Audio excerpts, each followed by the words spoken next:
माँ की ममता, रुला देने वाली कहानी। एक छोटे से कस्बे में समीर नाम का एक लड़का रहता था।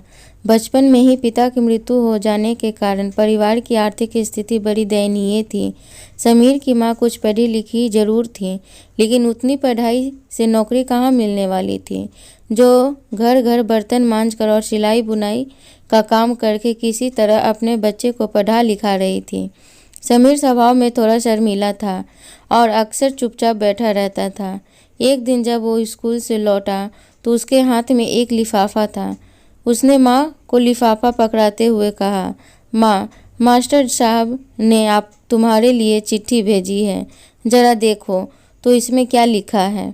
माँ ने मन ही मन चिट्ठी पढ़ी और मुस्कुरा कर बोली, बेटा, इसमें लिखा है कि आपका बेटा काफ़ी होशियार है।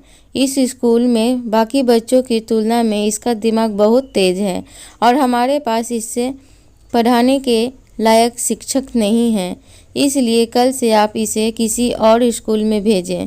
यह बात सुनकर समीर को स्कूल न जा सकने का दुख तो हुआ, पर साथ ही उसका मन में आत्मविश्वास से भर गया कि वह कुछ खास है और उसकी बुद्धि तीव्र है। माँ ने उसका दाखिला एक अन्य स्कूल में करा दिया। समय बीतने लगा। समीर ने खूब मेहनत से पढ़ाई की। आगे चलकर उसने सिविल सर्विसेज परीक्षा की पास की और IAS ऑफिसर बन गया। समीर की माँ अब बूढ़ी हो चुकी थी और कई दिनों से बीमार भी चल रही थी और एक दिन अचानक उसकी मृत्यु हो गई। समीर के लिए ये बहुत बड़ा घातक था। वह बिलख बिलख कर रो पड़ा। उसे समझ नहीं आ रहा था कि अब अपनी माँ के बिना वो कैसे जिएगा।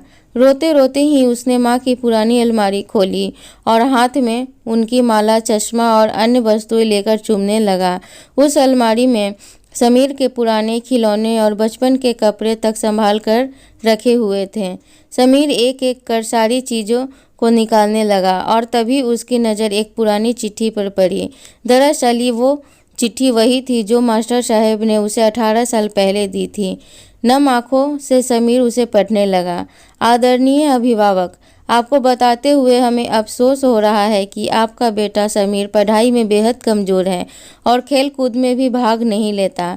जान पड़ता है कि उम्र के हिसाब से समीर की बुद्धि विकसित नहीं हो पाई है, अतः इसे अपने विद्यालय में पढ़ाने में असमर्थ हैं।